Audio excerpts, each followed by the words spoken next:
Pues muy feliz de poder tener la emisión número 21 de Rompiéndola, donde buscamos proveer ideas para romperla en la vida y en el mundo de los negocios. Y el día de hoy estaremos hablando acerca de emprendimiento. ¿El emprendedor nace o se hace? Una pregunta muy discutida en los foros emprendedores. Y antes de ello quiero dar mi aportación al respecto. Considero que como homínidos, como homo sapiens que somos, hemos nacido por diseño para emprender. Hemos tenido una historia de recolección y de cazador por miles y miles de años.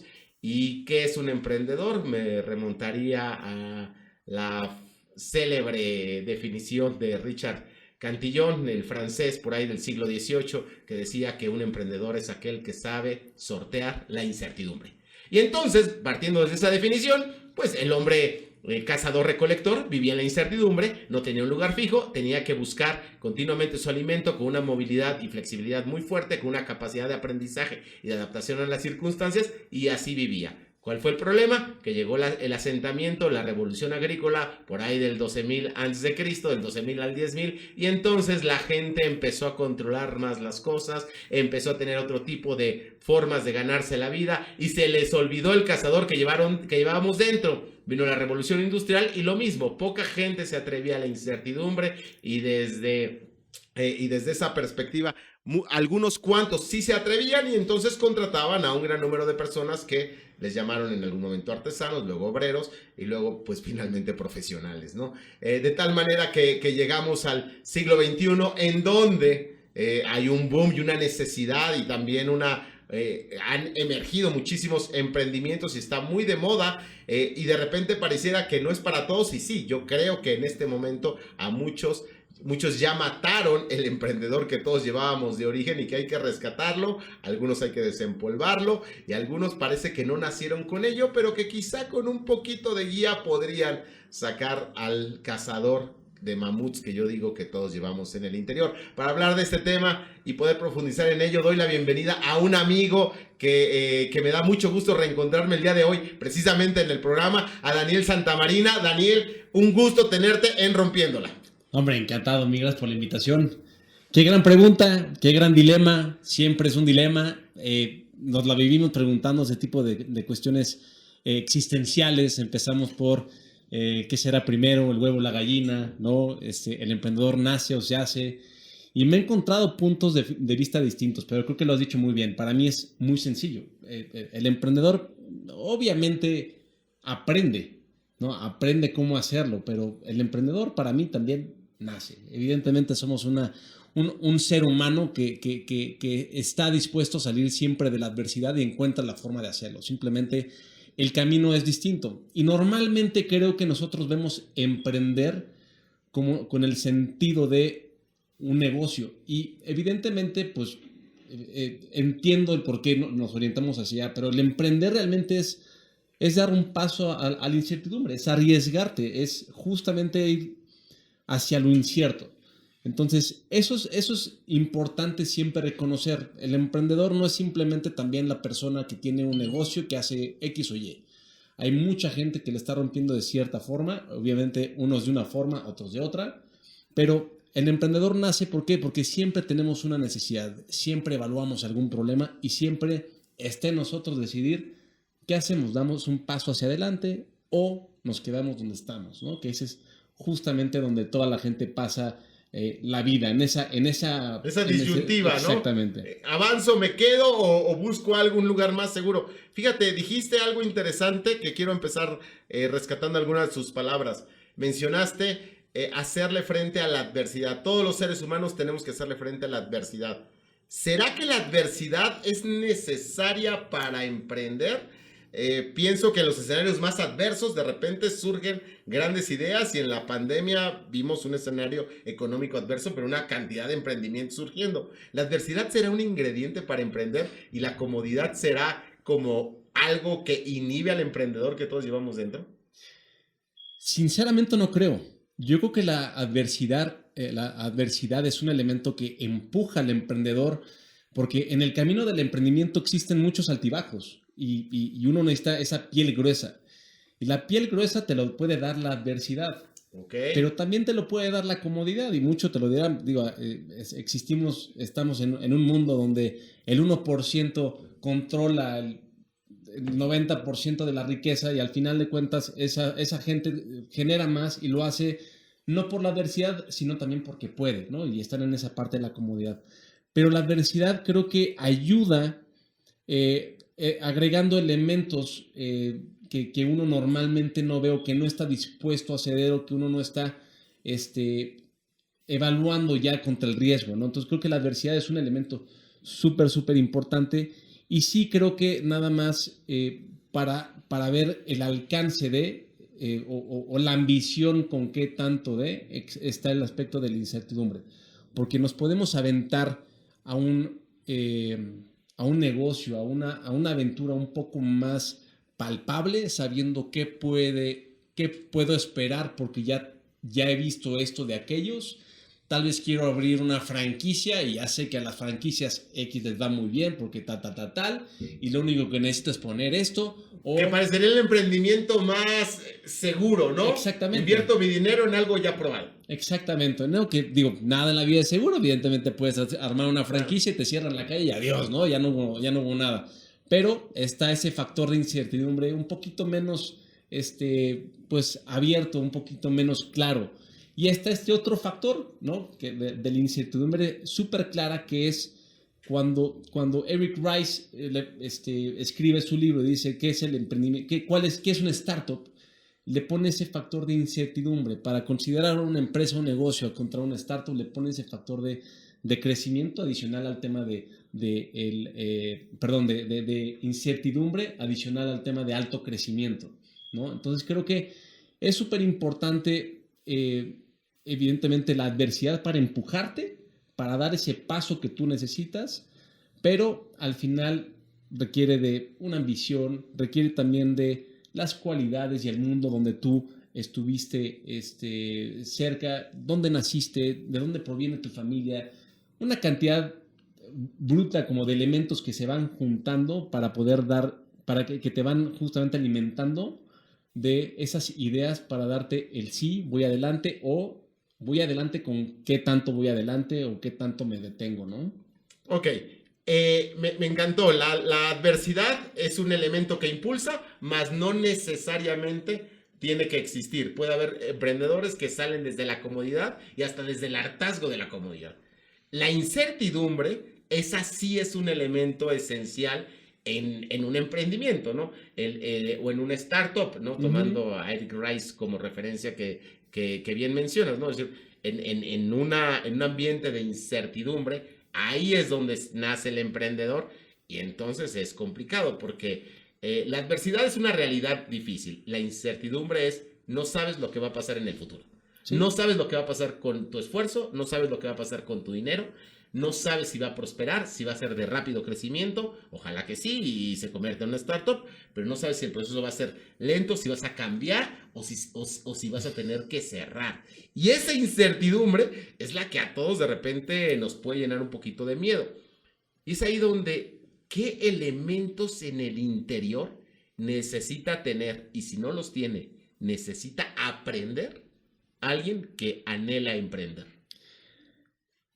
Mira, no me acuerdo bien el autor de esto, pero que define que el emprendimiento es cuando justamente estás en una colina, te avientas y empiezas a armar el avión desde la colina. ¿No? Hay veces que te da tiempo para armarlo por completo, planear y salir adelante, o hay momentos que te estrellas, ¿no? Al final de cuentas, creo que eso es el claro ejemplo de un emprendedor o de una montaña rusa, ¿no? Son como esos temas que lo único que necesitas es ese salto. Al final es ese salto. Y para la gente tener ese salto para decir adelante, pues no necesitas más que la convicción y saber que tienes que lograr con persistencia y demás. ¿Por qué? Porque el conocimiento lo puedes ir generando.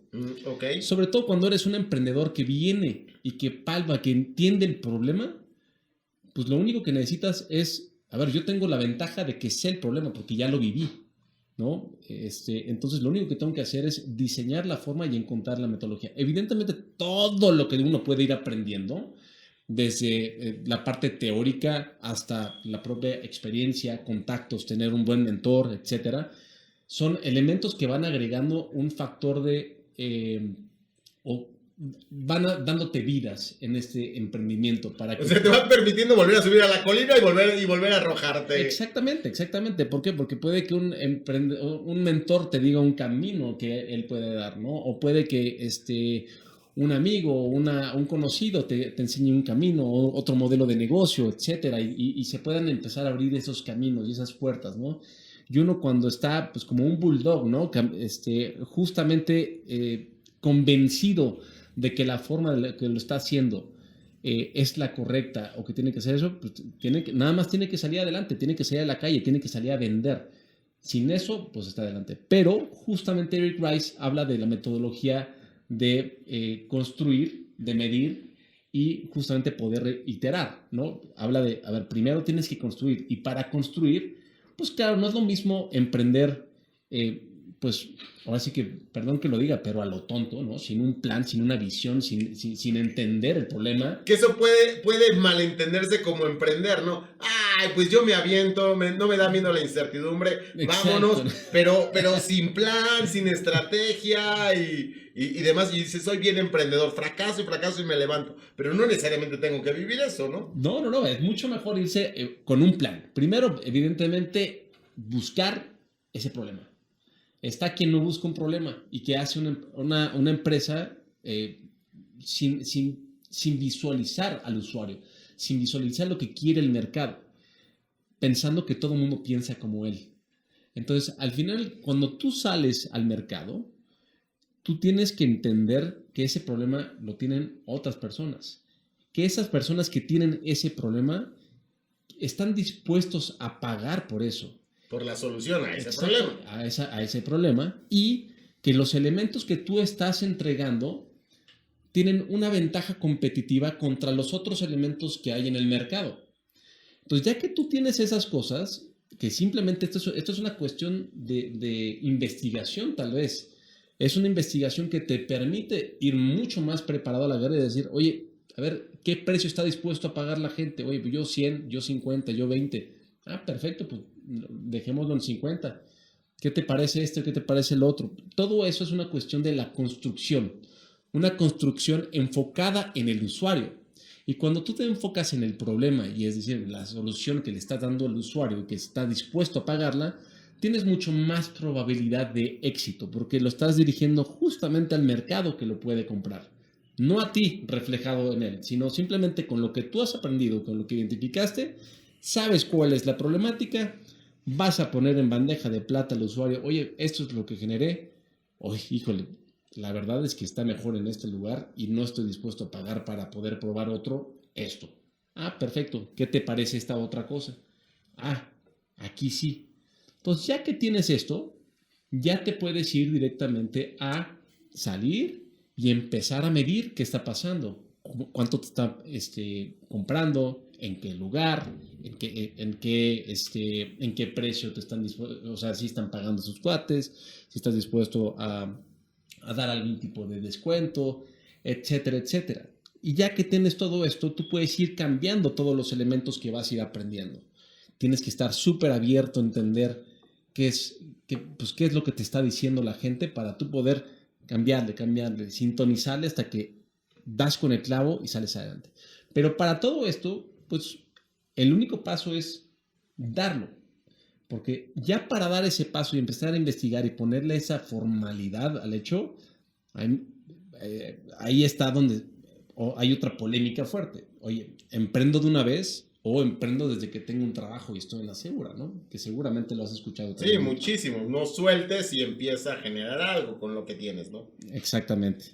Aquí, un B-side business, ¿no? Exactamente. Y sí, evidentemente yo tengo mis reservas en este punto, ¿no? Porque entiendo perfectamente la gente que emprende ya directamente cuando está trabajando, ¿no? Y donde el dinero que uno obtiene te permite como dar ese saltito, alargar un poco más la vida de lo que estás probando, pero también pierdes foco que también le puedes concentrar a la otra parte. Estás dividido, y no es honesto con una organización. Exactamente. Y generalmente los casos que yo he llegado a conocer que están en ese dilema, llegan a poner negocios en donde en algún momento se intersectan lo que hacen en su trabajo por el cual están contratados con lo que están emprendiendo y llegas a tener hasta conflictos de intereses. Alguna vez a alguien muy cercano a mí pues estaba abriendo su agencia de marketing digital y además estaba contratado por un gigante del marketing digital a nivel Hispanoamérica y era un conflicto tremendo porque entonces decía, bueno, no es que los proyectos chiquitos yo sé que no los agarraría con quien yo estoy trabajando, pero sí los agarra mi emprendimiento. Pero gradualmente entras en un conflicto de interés, a quién le mandas, para quién estás trabajando, tu marca personal, a quién le suma, conflictos para con los clientes. Y yo concuerdo contigo, creo que cuando es un negocio distinto y tienes a alguien operándolo y te conviertes en inversionista, quizás está bien pues tener solamente ese negocio paralelo, ¿no? Pero cuando ya tienes el rol de emprender y vas a ejecutar la idea, siempre en mi opinión puedes empezar quizá a sondear, a planear desde mi perspectiva, desde antes, pero en el momento que te lanzas es ya con todo y sueltas el famoso cordón umbilical de aquello que te alimenta y que nos da miedo cortar, ¿no?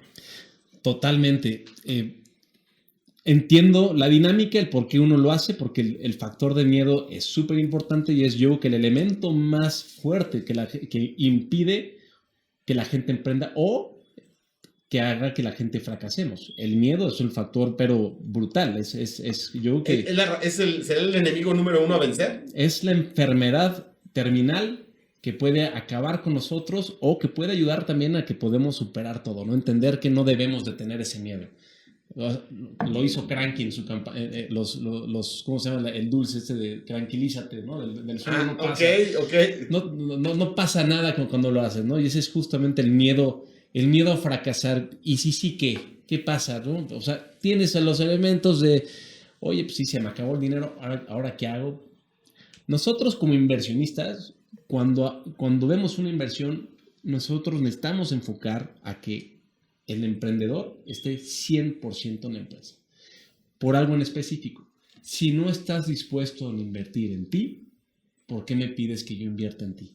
¿Por qué me pides a mí que arriesgue mi dinero cuando tú no estás dispuesto a arriesgar tu vida por tu idea, ¿no? Y parece justo, ¿no? Porque, a ver, yo entiendo que tú tienes lo tuyo, pero para que tú le pidas dinero a alguien más, que yo para pedirle a alguien dinero, es porque está peor de que juegue yo con dinero ajeno que con el mío, ¿no? Entonces, si yo pido dinero a alguien más, yo me rompo todo lo que tenga que romperme por entregarte lo que te estoy prometiendo, ¿no? Entonces, al final, yo tengo que estar dispuesto a irme hacia adelante, a irme por todo para yo hacerlo, ¿no?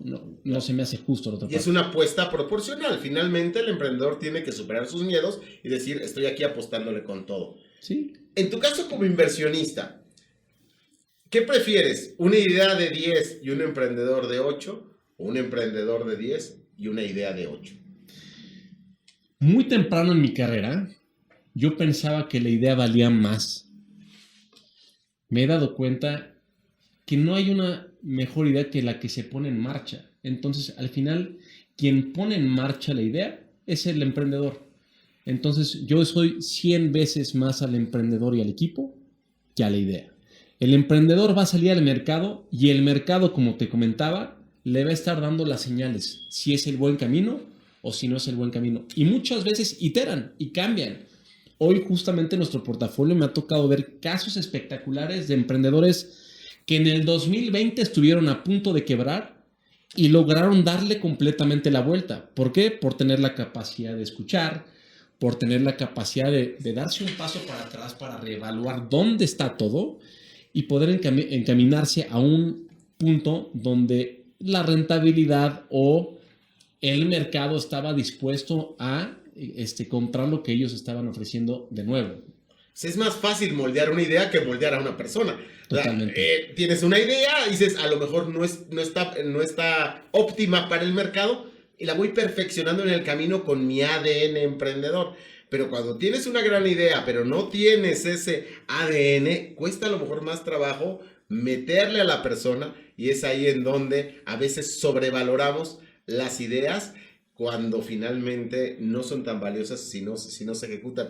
Me hiciste recordar una frase que me encanta que dice, no pongas las ideas en un pedestal, ponlas en acción, ¿no? Impulsando a la gente, es decir, hay gente que dice, no hombre, tengo una gran idea, pero no se la quiero compartir a nadie porque es mi idea, o de repente sienten, ya me robaron la idea, y se convierte en una lucha como Sí. algo intangible, o sea, la idea no sirve de nada si no cobra vida, si no se convierte en algo, pero peleamos de, es mi idea, ¿por qué me robaste mi idea? Y sucede mucho dentro de las empresas, ¿no?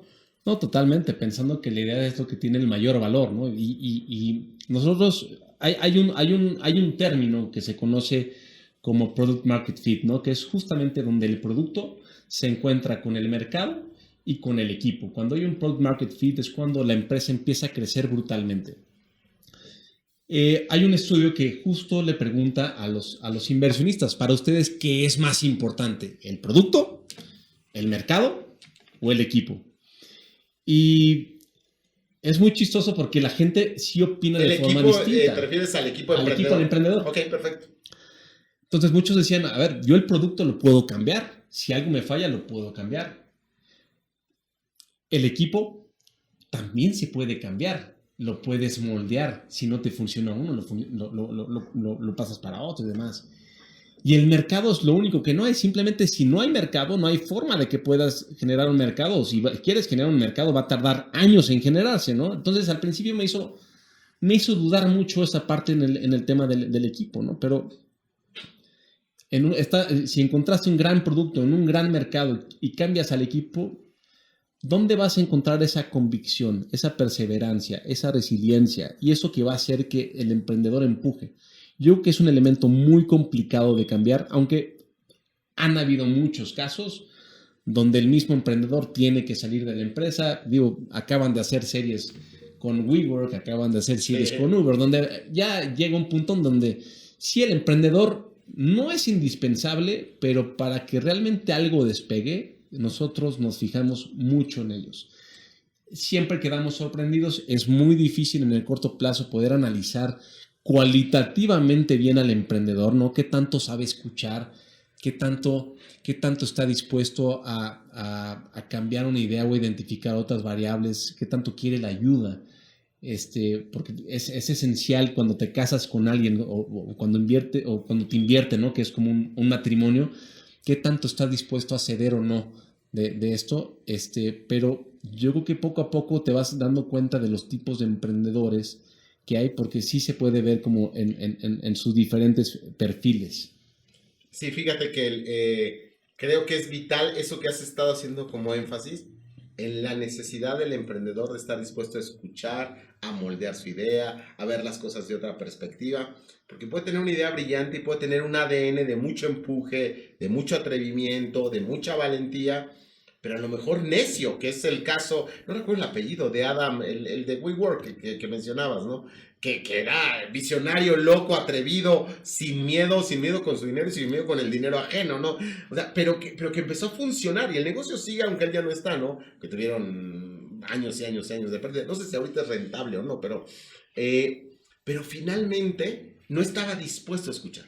O sea, había una necedad para no escuchar y que fue también pues lo que en su momento el icónico ya fallecido Jobs se habla tanto de él, ¿no? Su intransigencia a ver con otros ojos, a tener oídos otras posibilidades, y claro, estamos hablando de un fuera de serie, ¿no? Que con su visión fue suficiente para formar un gran equipo que sí escuchaba, pero él no. Y es ahí en donde se me viene esta dualidad que debe existir por lo que mencionas.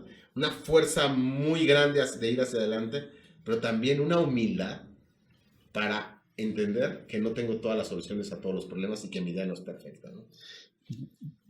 Es que justamente uno de los casos que más me gusta es el de Reed Hastings de Netflix, ¿no? Cuando llega a Blockbuster para decir, oye, pues yo tengo esto, ¿no? Hice este modelo de negocio, está interesante.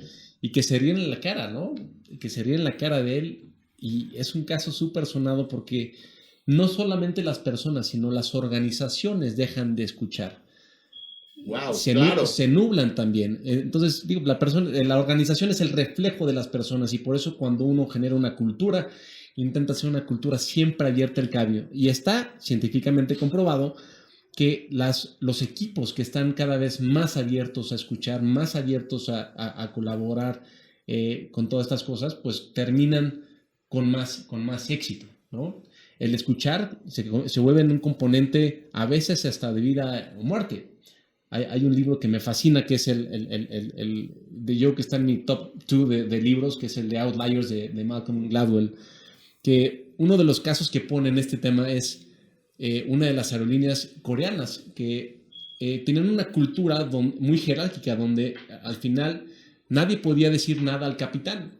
Entonces están volando y a pesar de que hay problemas con el copiloto no se atreve a decirle al capitán que hay temas que está haciendo que está mal. Se terminan estrellando y ellos terminan con el factor de riesgo más alto en todo el mundo simplemente por un tema cultural, por un tema de no querer escuchar, de no estar abiertos de escuchar. Entonces, eso es un elemento que puede escucharse, valga la redundancia, un poco cliché, pero es súper relevante y cambia o destruye cualquier tipo de organización o relación, ¿no? Fíjate, qué énfasis le das al poder escuchar.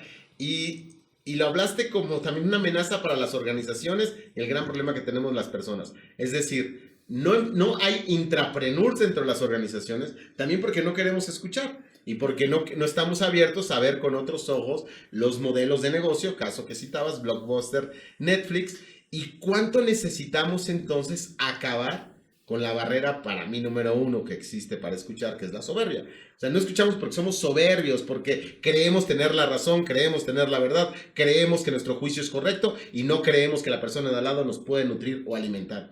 Entonces, si acabamos con la soberbia, quizá podríamos ser mejores emprendedores y quizá podríamos acelerar de una manera más importante y significativa nuestros negocios. Totalmente. Los mejores emprendedores que conozco justo tienen esta dinámica con los equipos, ¿no? Es más, hasta puede ayudar a evitar temas de fraudes y demás, el hecho de tener una colaboración súper transparente, súper abierta, etcétera. Creo que es algo que funciona bastante bien. Y que va en contra de las prácticas heredadas corporativas, ¿no?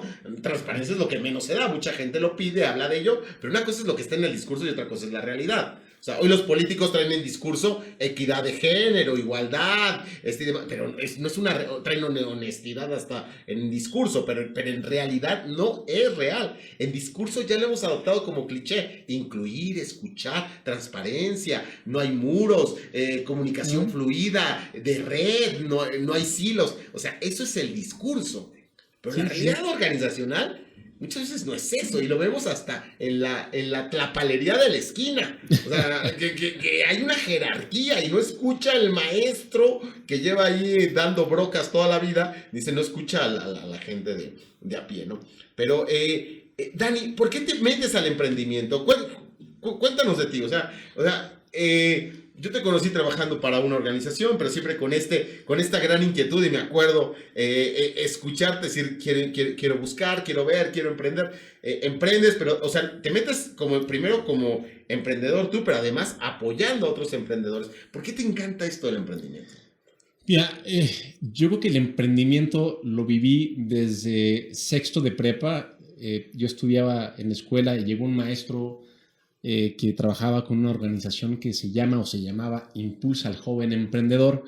Ellos tenían una dinámica de llegar a la escuela y te daban 50 acciones, tenías que venderlas a tus papás en 50 pesos y con eso hacer un negocio. Y era una clase y todos como, nos juntamos un grupo de amigos, hicimos un negocio y normalmente había quien hacía el anuario de la escuela, quien hacía cualquier tipo de negocio. Había uno que hizo cuadros en ese momento, o sea, marcos para fotos. Y a nosotros se nos ocurrió, oye, es que con 2,500 pesos, ¿qué vamos a hacer? ¿Qué negocio podemos montar? Y ese es también un claro ejemplo de que el emprendedor pues, no necesita también todo el capital para hacer las cosas. Nos pusimos a pensar y, chavitos de 17 años, dijimos, oye, pues a ver cuánto nos costaría hacer el anuario, hay que hacerlo de una forma súper innovadora y demás. Y bueno, para hacerte la historia un poco corta, ubicas el álbum de Panini, de las Sí, estampas de claro, fútbol. legendario. Y ahora con Bueno. el Mundial, bueno, boom. Exacto. Bueno, nosotros se nos ocurrió hacer el álbum del Panini como anuario. Entonces tú intercambiabas a un Daniel por un Rodrigo y por un Andrés. Entonces fue súper interesante porque era tomar la foto a toda la escuela, ponerlos en sobrecitos. ponerlos en sobrecitos, guardar unos para que todos empiecen a cambiar los demás, ir haciendo una estrategia de marketing. Y había un fulano que te salía repetido todo el tiempo y dices, a este tipo lo detesto. O sea, ¿por qué el profesor de química sale todo el tiempo, no? Exactamente, ¿No? exactamente. Y a ver, no usamos dinero más que esos 2.500 pesos más lo que conseguimos en patrocinios. Llegamos con Danone, me acuerdo, llegamos con la tintorería de la esquina, llegamos con el gimnasio de la esquina también para decir, oigan, ¿no quieren aportar aquí? Los vamos a poner en un cuarto de planilla, en una hoja entera, etcétera. Y juntamos el capital para hacerlo. Y de ahí empezamos a vender los sobrecitos. Y eso me generó la cosquilla y el amor por el emprendimiento. Y los empezaste a vender ahí solamente ¿Sí? entre la generación para juntar su álbum, primero, su anuario. Todos escépticos. No, hombre, ¿yo cómo voy a comprar eso? Y luego tenías a todos intercambiando. Entonces, esa dinámica se me hizo de lo más interesante y me hizo estudiar administración de empresas, que estudié en la Ibero. Y al año empecé a hacer un negocio, me fue muy bien. Y al final ese negocio no estaba en la industria que más me apasionaba. Me termino saliendo de ese negocio para generar otro negocio. Que también eso es importante. En algún momento entra este factor romántico. Totalmente. Donde el emprendedor le tiene que enamorar lo que está haciendo. Si no, de repente agarras y cambia. Yo conozco emprendedores seriales que rápidamente se desenamoran de los proyectos y dicen, es que necesito algo más, necesito algo más, necesito algo más. Y fue algo que te pasó. Por lo mismo, porque necesitas ese ímpetu y esa resiliencia. Y si no te apasiona lo que haces, va a ser muy difícil que lo logres. Y más a una corta edad, yo dije, pues, ¿qué hago acá? Entonces yo me meto, en ese momento no existía esa fruta de azaí aquí en México, entonces voy a Brasil, tomo esa fruta, hago mi primer producto de consumo, que era un jugo, y me empieza a ir bastante bien, con ese jugo, pero, pues, ¿qué crees? Necesitaba cumplir con órdenes, y para eso necesitaba inventario, y para eso necesitaba inversión. Ahí sí necesitaba yo inversión. ¿Y qué pasa? 2008, 2009 me salgo al mercado y los inversionistas no quieren invertir en nada. Hay un terror ya por el tema de la inversión, por la crisis financiera y porque también en ese entonces el ecosistema estaba contraído. No existía en México las inversiones en capital semilla y menos en productos de consumo. Entonces, pues cierro la empresa y fíjate un factor interesante que habla del emprender, pero emprender ya no hablando de negocio. Me entra la depresión post cierre de la empresa y digo, oye, es que quiero ir al mundial. No me importa nada, pero yo quiero ir al mundial. Lo único que me puede sacar de esta depresión es ir al mundial. Ya fracasé, vamos a darle.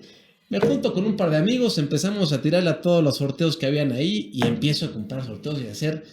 Un día me quedé desde las 7 de la noche hasta las 3 de la mañana con mis amigos. Contestando preguntas de sorteos, de todos los sorteos, porque yo decía, tengo que ir al mundial. Bueno, nos fuimos 12 boletos dobles al mundial de Sudáfrica 2010. Santo remedio para curar ese mal de fracaso.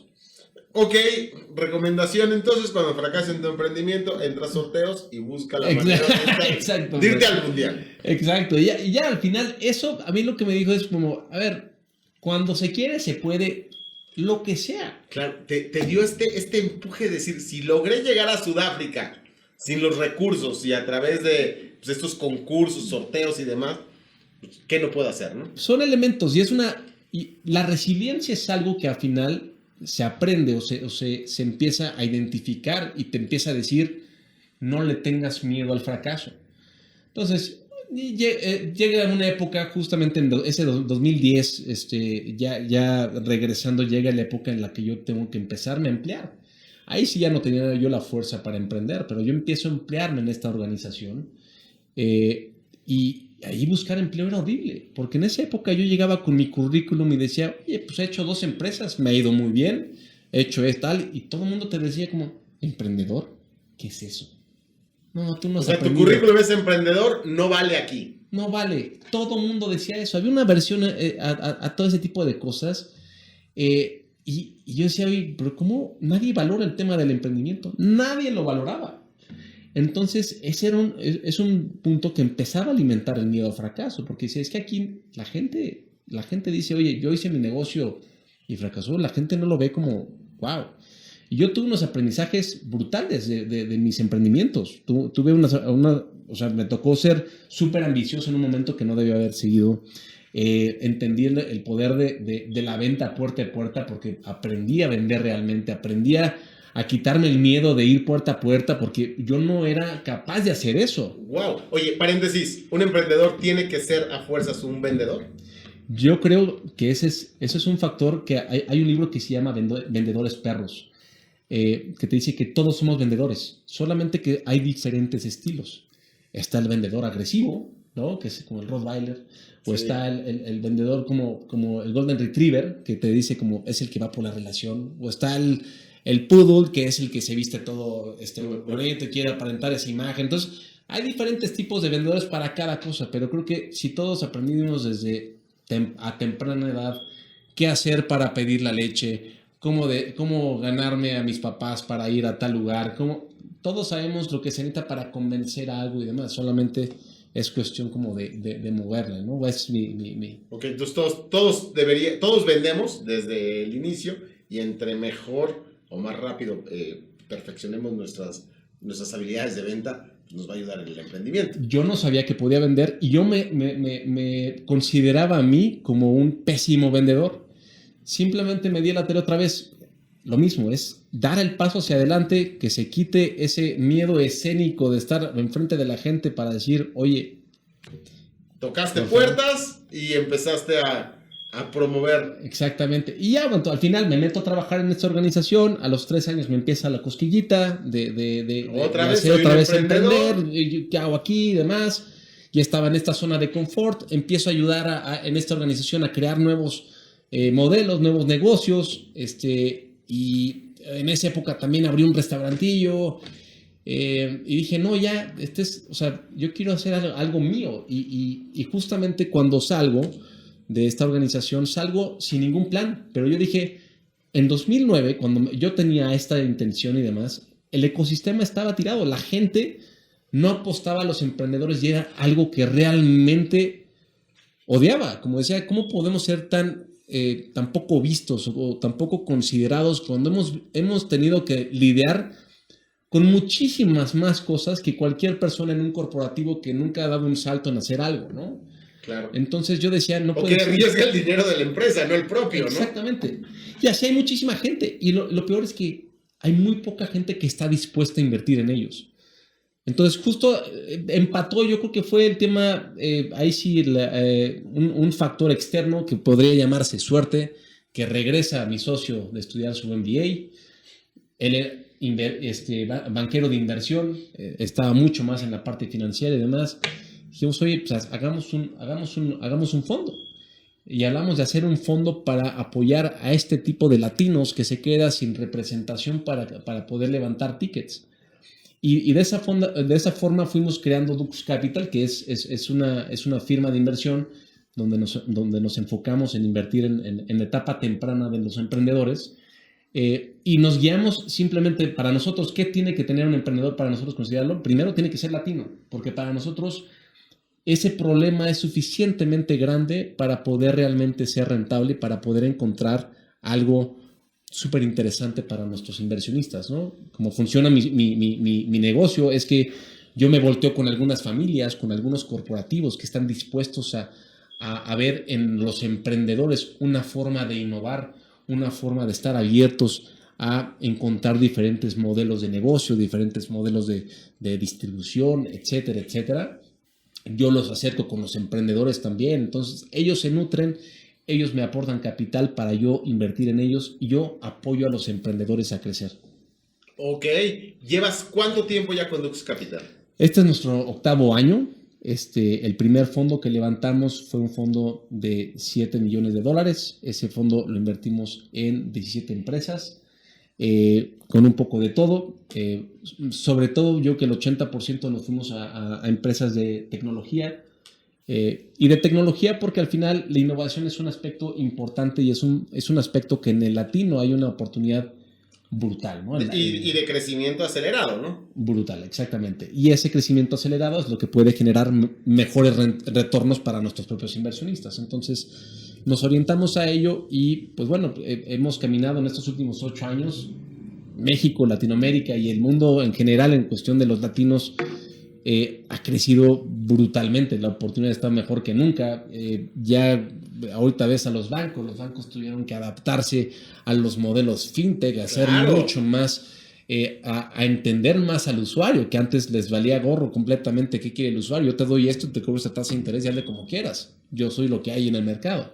Pero cuando llega una opción que le dice, oye, yo no te cobro comisiones, tú ven conmigo, mi negocio es generar por las transacciones y con eso tengo, pues bueno, entonces el banco dice, oye, no, espérame, ¿qué pasa? ¿Y qué pasa? El gobierno toma parte, se genera la ley fintech, etcétera, y se abren otros canales. Pero hace 8 años la brecha de digital en México era brutal. La gente que tenía un smartphone era pues inmensa esa brecha también. Hoy yo creo que el 90% de México por lo menos tiene acceso a un smartphone. El 100% a un teléfono y el 90% a un smartphone. Y eso lo acerca a muchísimo contenido, a mucha información que antes no tenía acceso, a entender otro tipo de variables y a poderse cuestionar nuevamente qué problema vale la pena resolver. Y ese problema, qué sé yo que pueda aportar para que el día de mañana genere un negocio. Claro, y una de las necesidades más grandes del latinoamericano es el crédito y el tener la cercanía con el smartphone y las fintech lo acerca al crédito de una manera sorprendente, ¿no? Y en todo este tiempo que has estado invirtiendo y viendo muchos proyectos y muchos de estos que nos mencionas de carácter tecnológico, ¿qué caso de éxito te sientes como muy satisfecho, orgulloso de haber contribuido a través de tu fondo de inversión para promover, impulsar y levantar? Me siento muy orgulloso de cada uno de los 17 emprendedores que nos han dado la oportunidad de ser sus socios y de poder crecer con ellos. Hay unos que desgraciadamente no sobrevivieron la pandemia, que estaban tal vez enfocados en el sector de turismo y fue un sector que fue altamente golpeado. Pero a pesar de eso, hay un caso de resiliencia que me encanta, que es el de Miguel Dujal, de Bamba. Bamba era una plataforma que acercaba productos financieros a esta gente que no tenía acceso, que como primer objetivo era llegar a las amas al servicio doméstico. ¿Que no tienen acceso al crédito? Que no tenía a créditos, a seguros. A servicios financieros. Exactamente. Empezaron por allá y les iba bastante bien hasta que llegó la pandemia y pues ¿qué pasa? Que la mayoría de las personas que trabajaban como personal doméstico pues se fueron para la casa, ¿no? Claro. Ya no había tal, entonces perdió una gran parte del mercado y Miguel tuvo que echarse un paso para atrás con el equipo, entender de qué forma puedo realmente encontrar un mercado, tengo cierto capital, tengo ciertos elementos en esta organización y tengo a mis inversionistas, ¿no? Que aquí tengo un gran grupo de coinversionistas que estamos con ellos y nos sentábamos realmente con el emprendedor para ver, a ver, qué camino existe, ¿no? ¿Qué has hecho hasta ahorita? ¿Qué tipo de tecnología has creado? Y con todo eso fue pivoteando la estrategia, que pivotear es justamente ese cambio, ya que existe ese aprendizaje, es cómo iteras de estrategia, cómo tomas lo aprendido, escuchas, entiendes y lo diriges hacia otro camino para encontrar el éxito.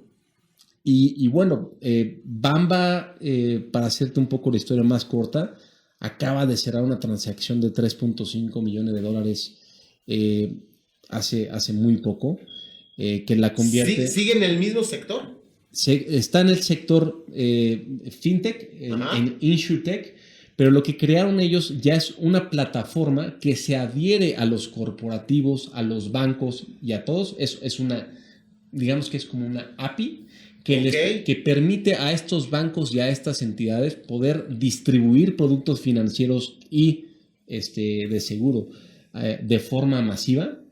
Y adicional tienen un e-agent. Este e-agent les permite gestionar todo de forma digital. Entonces, ¿qué pasa antes? Si tú hoy buscas comprar un seguro, te metes a AXA, te metes a Seguros Monterrey, a Inbursa, BBVA, donde quieras, nadie te permite comprar el seguro.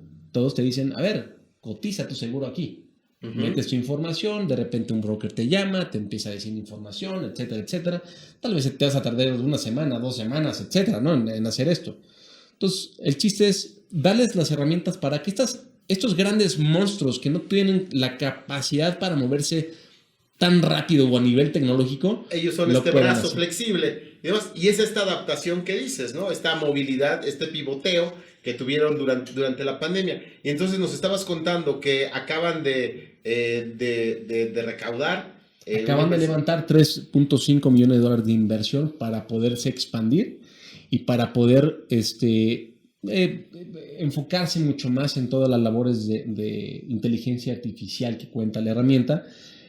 Pero al final creo que no cambiaron de negocio de 180 grados, pero tomaron todo el aprendizaje y todas las herramientas que traen del pasado, se pudieron dar ese espacio de humildad, como comentabas, para poder decir qué elementos necesito, qué elementos, y conozco a la industria, qué le puedo seguir ofreciendo para poder crecer.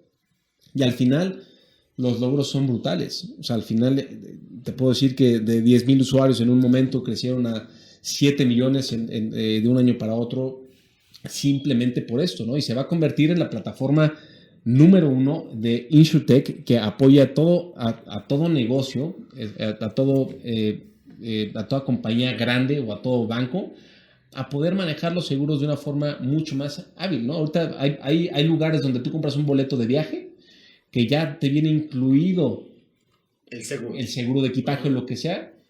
Pero ¿qué pasa? Antes no tenías ni idea que tenías seguros en lo que comprabas. Tal vez fuiste al súper y compraste una tarjeta de membresía que ya viene incluido por $5 el seguro. Ahora con esto ya sabes y ya le dices, oye, quiero esto, y eso te lo tienen que dar en 2 segundos, te tienen que resolver los temas. En lugar de que sea un tema súper complejo del otro mundo, decir, híjole, es que voy a hablar, me van a tener 8 horas en el teléfono y luego voy a hacer... No, ya es un tema de cómo con la tecnología puedes innovar en servicios, en este momento, en atención también a los usuarios. Sí, y en seguro en un momento de crisis, ¿no? En un momento, cuando tú estás viviendo una situación que requieres un seguro, lo que requieres es solución inmediata. Atención rápida. Porque generalmente usas un seguro cuando tuviste un problema, ¿no? Totalmente. O sea, y estás en estado emocional no estable. Y qué mejor tener soluciones rápidas. Fíjate, Dani, qué rico pensar que contribuyes. Digo, sé que los 17 te generan mucha satisfacción y esta es solo una ventana de uno, pero que gracias, es claro, el ADN del emprendedor, pero es esta conjunción, es este casamiento que dices, ¿no? Del inversionista con el emprendedor y que justo se impulsan y que en momentos críticos seguramente ya no les daban a lo mejor más recurso económico, pero a lo mejor lo que les daban era mentoría, lo que les daban era apoyo, perspectiva, ideas, pivoteos, ¿no? Análisis de escenarios, relaciones, contactos, y qué gusto poder contar y estar en un fondo de inversión. ¿Es complicado acercarse con ustedes? No, para nada. Tenemos ahí nuestra página, en la página de duxcapital.bc, ahí hay un elemento para poder picharnos, ahí se pone la información de la empresa y adelante. Y entonces cualquier persona puede agarrar y puede decir, quiero ver si funciona mi idea. No tengo que ir a Shark Tank para ver si ahí, porque es el medio comercial que la gente tiene posicionado en la mente, ¿no? Totalmente. Digo, hay cuestiones de entender de los fondos de inversión, porque los fondos nos dedicamos a cierta etapa, a cierto momento. Estoy temprano, dice. Estoy en la etapa temprana, pero en una etapa donde ya validaste el mercado y ya estás ahí. Entonces ya para eso ya tuviste que tener una empresa, ya tuviste que validar el mercado y decir, oye, voy por buen camino. Hay negocio. Pero la gente que está empezando a emprender, hay otros caminos como incubadoras o aceleradoras que los puede ayudar a idear, a entender cómo llegar con el mercado, a elaborar su plan de negocio, a salir adelante. Hay aceleradoras que también te pueden apoyar directamente con decir, oye, este negocio apenas lo cerré y necesito hacer A, B y C, y te pueden apoyar con ciertos elementos. Y a partir de ahí hay una curva en el ciclo de vida de una empresa, donde primero nosotros recomendamos ir con familias, con la familia, con amigos, etcétera, que son los más cercanos. Grupo cercano. Porque también se ve muy bien que la gente que más te conoce está dispuesta a poner capital. Porque si ellos están dispuestos a poner capital, si tú estás al 100, todos son como palomitas que vas poniendo al emprendedor, ¿no? Que aparte logró que la familia le prestara, bueno, no le prestara, que le invirtiera capital, ¿no? Y así como tú dices, está esta parte de dinero inteligente, donde tú puedes conseguir dinero ya sea de forma como un pasivo, ¿no? De ir por un crédito y demás, que es otra plática, pero si tú vas a buscar socios o elementos que entran directamente en el capital social de la empresa, tú estás esperando ya también que sea gente que le entre contigo al juego y que cuando le va a entrar contigo al juego te dé algo, te dé un network. Tal vez yo te invierto porque aparte yo tengo tal inversionista que con el brazo de distribución del corporativo que me invirtió, yo te puedo ayudar a expandir. O por lo menos, por ejemplo, nosotros somos muy fuertes en Estados Unidos, en el mercado latino. Entonces nosotros podemos decir, oye, te ayudamos a escalar a Estados Unidos para hacer todo este elemento. O bien, tal vez eres un emprendedor hispano en Miami, en Nueva York, en San Francisco. Nosotros invertimos en ti, también el día de mañana podemos ayudarte a capitalizar el mercado mexicano. Eso es un poco lo que hacemos. Pero es importante siempre entender cuando uno va a buscar fondos de inversión, a quién va a buscar. Hay fondos de inversión que se dedican específicamente a proyectos de salud, específicamente a proyectos de aplicaciones o web. Sí, ecológicos, economía circular, o sea, exacto. Hay nichos, ¿no? Entonces, lo digo porque hay que entender muy bien como emprendedor cuáles son todos los caminos y cómo encontrar para no quemar balas o irse por caminos necesarios, ¿no? Y hacerse más tortuoso el camino. Dani, tenemos que cerrar nuestro programa. Ha sido muy enriquecedor lo que nos has compartido. Y para cerrar, siempre le pregunto a sus invitados, ¿cuáles serían para ti 3 consejos para romperla en la vida? O sea, ¿cuáles son esos 3 consejos que tú quisieras decirle a la gente que a ti te han funcionado, que has visto que funcionan y que nos quisieras compartir? Yo creo que el primero sería justamente eso, ¿no? Perder el miedo. Perder el miedo creo que es el mejor consejo que uno puede dar, y eso sirve para la parte personal. Tal vez tú le quieres decir a tu novia algo, a tu esposa algo, o te quieres lanzar a dar el anillo, o quieres emprender lo que sea. Romper el miedo es lo mejor que puedes hacer. 2, aparte de tener esa convicción para poder crear algo, siempre está esa parte personal. Y creo que trabajar en la parte personal es súper importante para salir adelante, ¿no? Es estar bien con uno mismo para poder estar bien fuera de ti, ¿no? Porque al final, si te vas guardando todo, si no trabajas en ti y demás, terminas destrozándote. Y está justamente esta cercanía entre la persona y la organización que estás queriendo hacer o la cultura que quieres hacer ahí, que luego todo termina explotando. Entonces la parte personal creo que es súper, súper relevante. Y la tercera es ser persistente. Tal vez tuviste miedo y te vas a adelantar. Bueno, sé persistente. Para mí la persistencia ha sido algo que en la vida me ha enseñado mucho. Me ha enseñado a que no es necesario echarse un paso atrás, sino 2 para adelante. Y para mí ha sido lo que más ha funcionado a estar bien hoy conmigo mismo, ¿no? Entonces yo creo que esos serían los 3 puntos. Excelente. Rompe el miedo, trabaja en ti, sé persistente. Muchísimas gracias, Dani, por acompañarme en esta emisión de Rompiéndola. Muchas gracias a todos por compartir este espacio con nosotros. Nos vemos la próxima semana en el siguiente episodio de Rompiéndola.